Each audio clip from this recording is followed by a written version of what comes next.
Bismillahirrahmanirrahim. Assalamualaikum warahmatullahi wabarakatuh.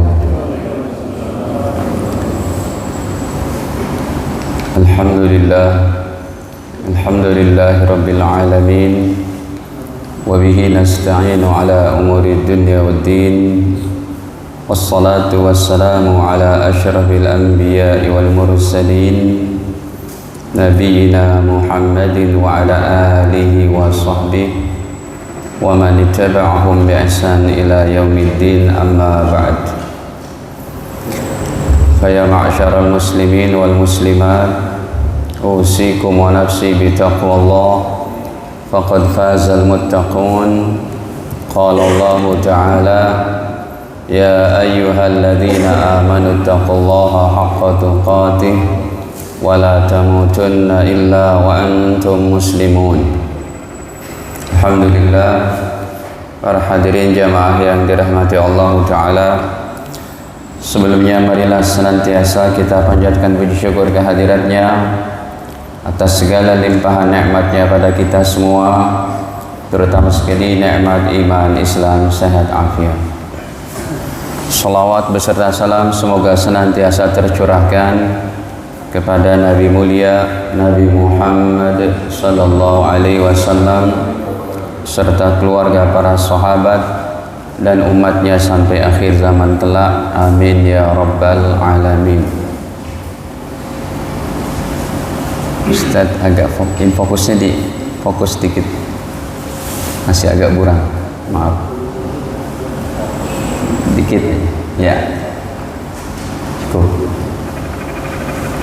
Hadirin, tema kita malam ini tanda-tanda kiamat kubro, bahwa tanda-tanda ini tujuannya adalah supaya kita betul-betul menyiapkan diri kita untuk hari-hari yang dikabarkan oleh Nabi sebagai hari-hari terakhir dengan peristiwa-peristiwa hebat. Dalil-dalil daripada tanda-tanda kiamat kubro semua harus berdasarkan riwayat. Kalau hadis yang sahih, bahkan ada juga sebagian yang derajatnya mutawatir, bukan cuma sahih saja. Terlebih lagi nanti banyak juga dalilnya yang dari Al-Quran. Jadi kalau Imam Fakhrul Razi sendiri, beliau katakan bahwa ya, karena tanda-tanda ini Nabi berikan memang tanda-tandanya, tetapi kejadiannya kapan belum tentu itu. Kejadiannya kapan itu semua dalam ilmu Allah. Ya, Nabi hanya menyebutkan ini poin-poinnya, ya, tetapi waktunya itu yang dalam ilmu Allah Subhanahu wa Ta'ala. Karena hadis-hadis tentang kiamat kubro ini memang berbeda-beda, urutannya pun berbeda-beda. Ya, makanya ini kan dari pertanyaan para sahabat ini, ya Rasulullah, mata sa'ah, kapan hari kiamat? Banyak itu hadisnya, bukan 1-2 saja. Ya, ketika sahabat masih bertanya itu, jadi Rasul menyebutkan, bertujuan agar para sahabat tidak menghabiskan waktunya untuk memikirkan kiamat itu. Diberikan jawabannya begini. Ya, selain itu ketidakpastian tanda-tanda kiamat yang ada dalam hadis Rasul, maksudnya kedatangannya itu tidak pasti kapan. Dalam ilmu Allah itu, kapan Dajjal datang nggak bisa direka-reka. Ya, jadi ini juga sebagai penguat bahwa kiamat pasti ada. Terutama ayat-ayat Al-Qur'annya yang nilainya qat'i, kebenaran mutlak. Idza zulzilatil ardu zilzalaha, idza samaa'un fatarat, idza syamsu kuwirat, matahari digulung, langit terbelah, bulan bintang berjatuhan, maksudnya bintang-bintang berjatuhan dan sebagainya. Semua ini bertujuan agar orang-orang beriman senantiasa beribadah, memperkuat lagi ibadahnya kepada Allah. Itu yang paling intinya. Jadi kita bicarakan ini bukan kita mau jadi paranormal, Pak. Mau kita sebutin datangnya ini segini, tidak. Ada yang berasumsi nanti Imam Mahdi datang tahun 2024. Itu kan masa tahun politik lagi itu. Wallahu a'lam. Ya, kalau mau dikait-kaitkan ya, yang penting kita pelajari ini tujuannya untuk kita makin yakin bahwa kiamat itu ada. Terus kita mempersiapkan dengan kekuatan rohani kita. Ya, kapan dan di mana saja tanpa mengenal waktu. Jika kiamat dan tanda-tandanya sudah jelas, maka setiap orang akan meremehkan ibadahnya dan beribadah ketika mendekati kiamat aja itu. Ya, makanya waktunya dirahasiakan. Nah, jadi contohnya hadis paling standar masalah ini dalam riwayat Imam Muslim pada 7467 ya, dari Huzaifah. Ini yang paling terkenalnya deh hadisnya ini. Ya. Dari Huzaifahnya bukan Huzaifah yang terkenal, bukan Huzaifah ibnul Yaman. Biasanya itu nama sahabat Huzaifah ibnul Yaman yang terkenal, tapi ini adalah Huzaifah bin Asid al-Ghifari. Ya, di sini Nabi sebutkan bahwa ketika para sahabat ditanya oleh Nabi, ya, ma tadzakarun, kalian sedang membicarakan apa sih, kata Nabi. Qalu, para sahabat menjawab, nadhkuru sa'ah, kami sedang membicarakan, mengingat-ingat masalah kiamat ya Rasul. Maka dari situ Nabi menjawab, di antaranya hadis ini, innaha lan taqum, sesungguhnya kiamat itu tidak akan datang, tidak akan bangkit hatta tarawna qablaha, sebelum kamu melihat, sebelum datangnya kiamat, asyra ayat, ada 10 tanda-tanda besarnya. Coba kita lihat di sini. 10 tanda besar di sini pun Imam Mahdi nggak disebutkan oleh Rasul. Padahal ini hadis yang paling standar dalam masalah tanda kiamat kubro. Kemudian Nabi menyebutkan yang pertama dukhon. Apa tuh? Ada asap tebal, dajjal. Kemudian dabbah, ada binatang melata yang bisa berbicara. Nanti kita ini kan semua. Wa tulu syams min maghribiha, matahari terbit dari barat. Matahari terbit dari tempat terbenamnya. Kan sekarang matahari terbit dari timur, Pak. Itu nanti dari barat, gitu ya.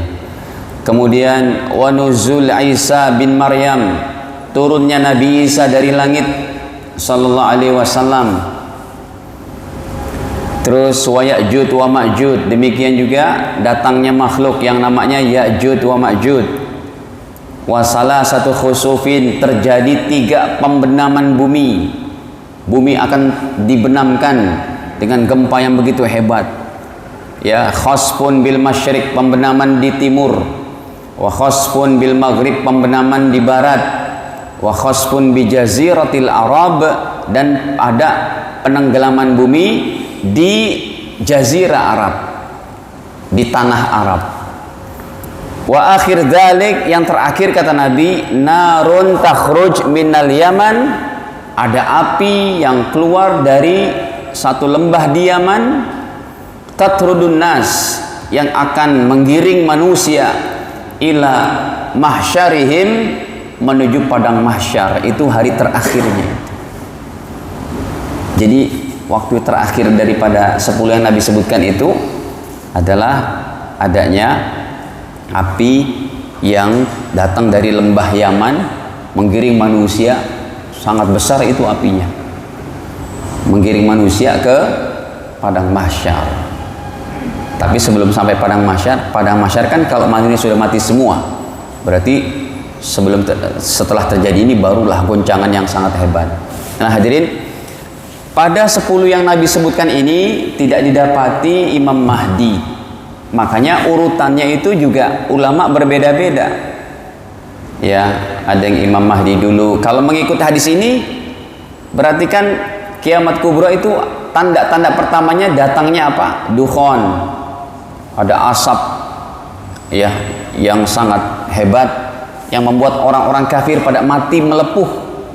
Sedangkan orang-orang beriman menjadi kena demam yang sangat hebat. Ini corona bukan Pak kira-kira? Tapi corona orang kafir pada hidup sekarang. Belum. Jadi ulama berbeda pendapat. Makanya yang kami kumpulkan di sini adalah kami bawakan dari gabungan hadis yang lain. Ya. Jadi Allah alam ini terjadinya kapan, dan yang pasti Imam Mahdi dalam hadis Sahih Muslim tadi tidak disebutkan. Padahal hadis Imam Mahdi ini nilainya mutawatir. Baik, kita masuk aja nomor pertamanya. Hadirin, nomor pertamanya adalah datangnya Imam Mahdi. Inilah pemimpin umat Islam terakhir yang masih anak cucu Rasulullah Shallallahu Alaihi Wasallam. Ustadz, siapa sih anak cucu Rasul? Gampangnya itu Pak, habaib. Siapa? Habaib. Dan menurut pengamatan kami Pak, para habaib itu terah apa terah? Suku, kabilahnya, keturunannya itu yang paling banyak di Indonesia. Ya, dari As-Segab, dari Al-Atosh, dari Al-Musawwa, dari Asy-Syahab, Asy-Syihab. Ya, ini banyak sekali yang ada di Indonesia, melebihi jumlahnya yang di Saudi Arabia,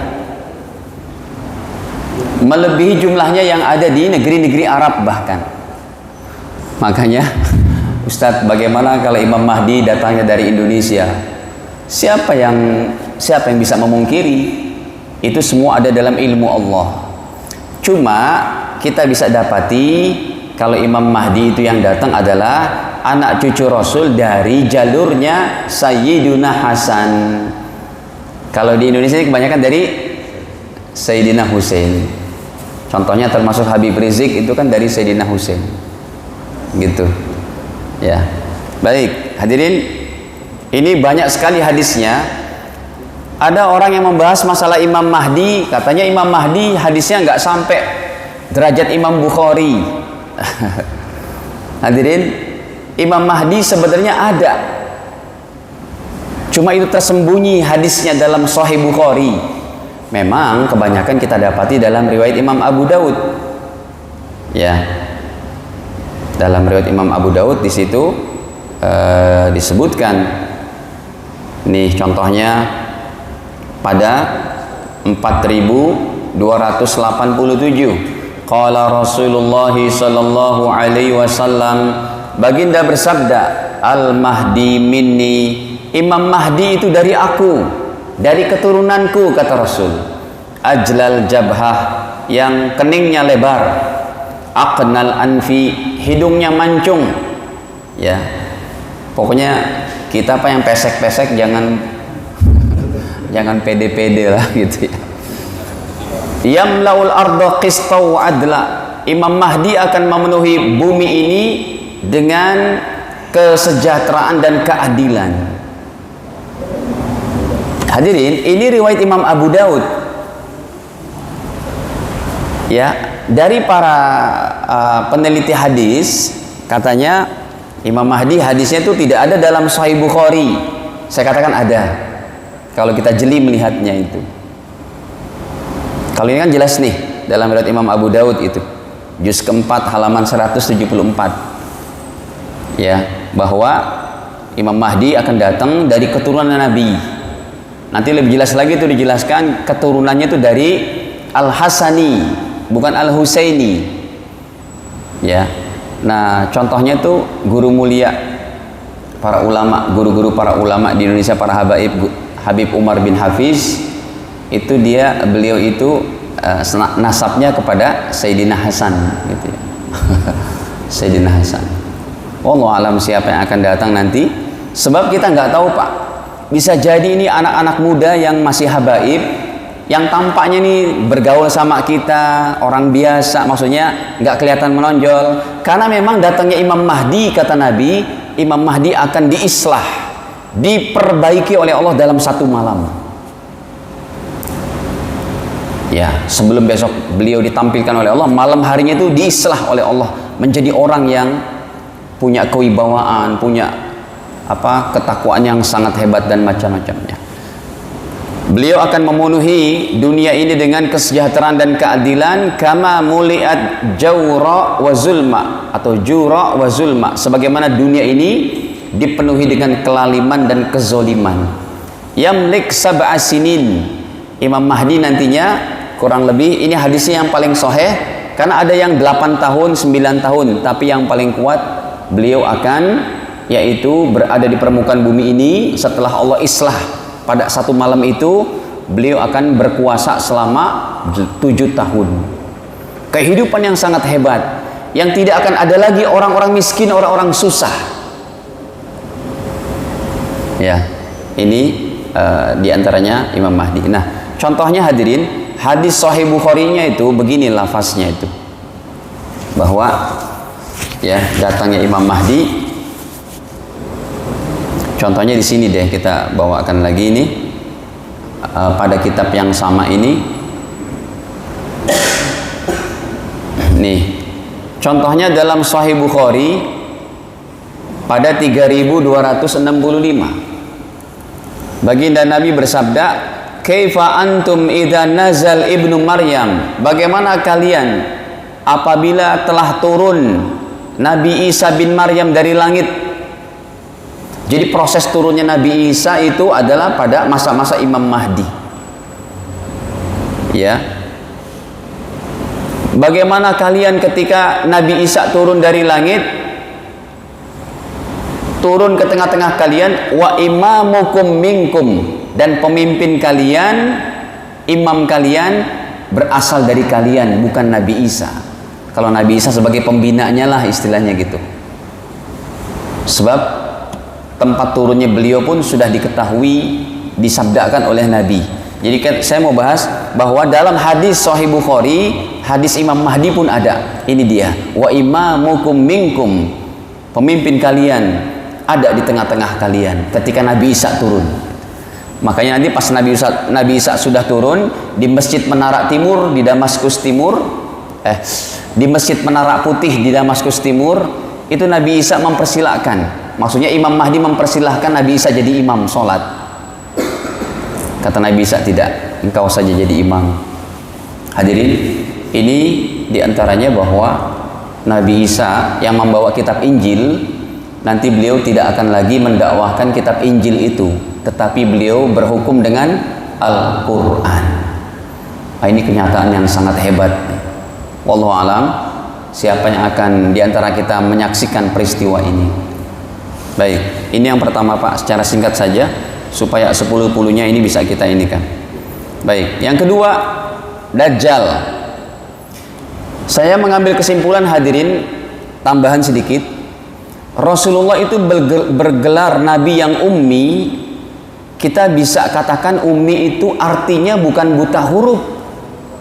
Kalau buta huruf itu berarti Nabi seorang yang nggak bisa baca, berarti orang yang bodoh. Mustahil Nabi seorang yang bodoh. Sifat Nabi berapa? Para Nabi 4. Siddiq, fatonah, amanah, dan tabligh. Siddiq, fatonah ini cerdas. Jadi dari hadis pembahasan Dajjal, Rasulullah ketika membahas Dajjal, kata Nabi, akan datang Dajjal ke tengah-tengah kalian dan tertulis di keningnya kafara.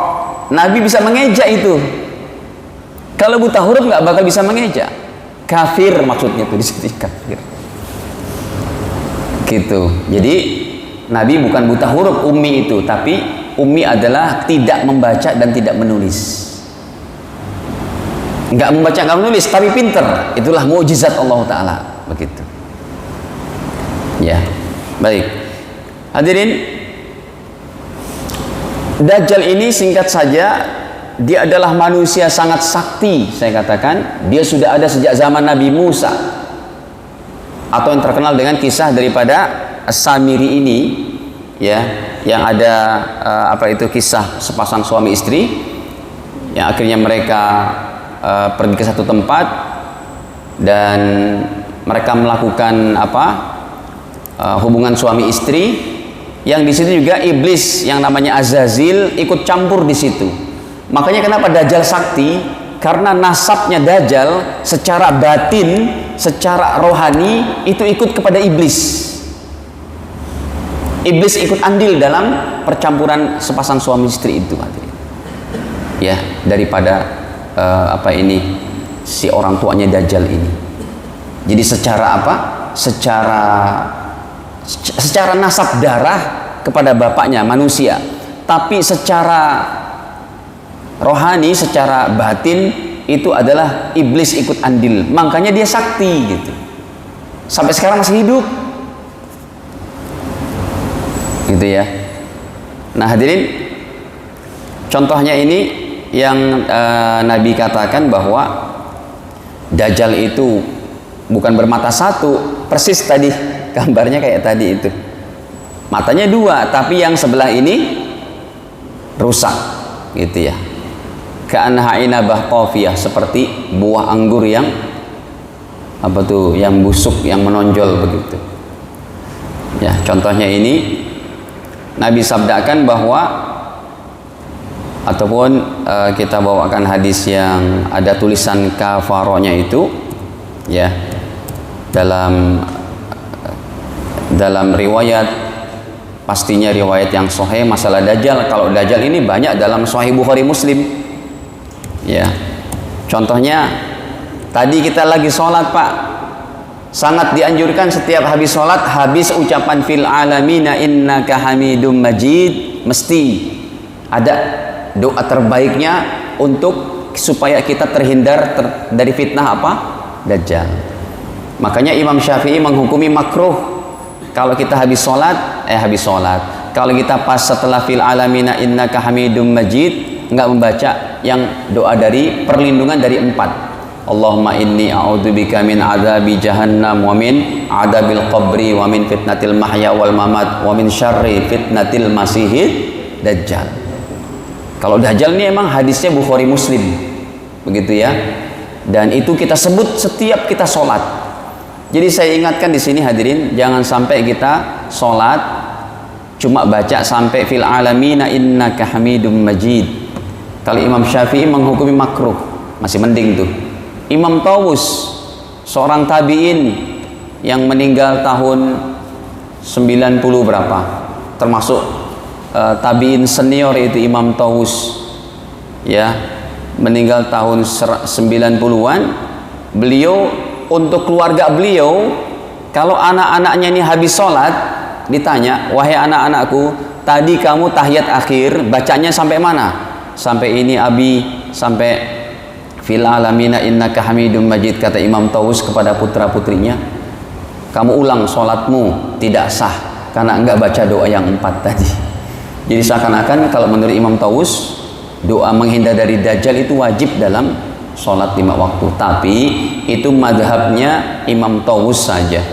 Baik, ini hadirin, qala Rasulullah SAW dalam hadis muttafaqun alaih Bukhari Muslim, ini kami ambilkan dari kitab Mishkat Al-Masabih, bahwa Nabi bersabda, ma min nabiyyin, tidaklah datang seorang nabi, illa andar ummatahu al-a'war, pasti setiap nabi itu datang, ya, tidaklah mereka datang ke bumi ini diturunkan oleh Allah, diutus oleh Allah, kecuali para nabi sudah memperingatkan ummatahu, kepada umatnya, al-a'war al-kazzab, kepada si mata picek, mata satu, al-kadzab, yang pendusta besar. Ala innahu a'war, ketahuilah Dajjal itu adalah buta matanya satu. Wa inna rabbakum laisa bi'awar, dan sesungguhnya Tuhan kalian tidak a'war, Tuhan kalian maha sempurna. Karena nanti Dajjal ini dakwah paling tingginya ingin diakui sebagai apa? Tuhan, gitu. Ingin diakui sebagai Tuhan, karena emang sakti banget Pak. Pengikut Dajjal saat itu mereka hidup gemah ripah loh jinawi. Sementara orang yang tidak ikut Dajjal kehidupannya akan susah. Tetapi saat itu Allah akan buat mudah. Sekalipun saat itu umat Islam dalam keadaan susah, diembargo dari segi makanan, minuman, tapi ucapan tasbih mereka bisa mengenyangkan perut mereka itu. Tapi itu nanti. Kalau sekarang mantep juga tuh Pak. Kalau ucapan tasbih udah bisa mengenyangkan, lumayan irit juga Pak pengeluaran itu. Baik, maktubun baina ainai, tertulis di antara dua keningnya, dua matanya itu kafara. Di sini Nabi mengejak. Kalau orang buta huruf, nggak ngerti huruf, nggak bisa ngejak. Jadi Nabi itu bukan buta huruf, tapi beliau adalah Nabi yang ummi, yang tidak baca dan tulis. Ya, sebagai bukti kalau beliau tidak baca tulis, tapi semua ilmu sudah ada dalam kolbu dan benaknya. Baik. Nah hadirin, makanya kita diperintahkan oleh Nabi supaya terhindar dari Dajjal ini. Surat yang tadi dibaca sama Ustadz Mustafa itu, surat Al-Kahfi kan, rakaat keduanya. Nah itu ya kita hafal-hafal Pak dari 10 pertama atau 10 terakhir. Alhamdulillahilladzi anzala ala abdihil kitaba wa lam yaj'al lahu iwaja qayyiman liyundhira ba'san shadidan min ladun wa yubashshiral mu'minina alladzina ya'maluna as-solihati anna lahum ajran hasana. Dihafalkan itu Pak, makithina fihi abada. Ustadz saya nggak usah ngapalin deh, nanti saya buka handphone, handphone udah nggak ada lagi zaman Dajjal itu, sinyalnya tuh udah nggak ini lagi itu ya.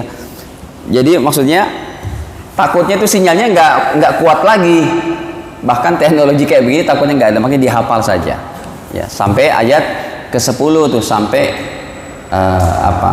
innahum fityatun id awal fityatu ya, id awal fityatu ilal kahfi faqalu rabbana atina min ladunka rahmatan wa hayyi lana min amrina rasyada, sampai situ atau 10 terakhirnya. Baik.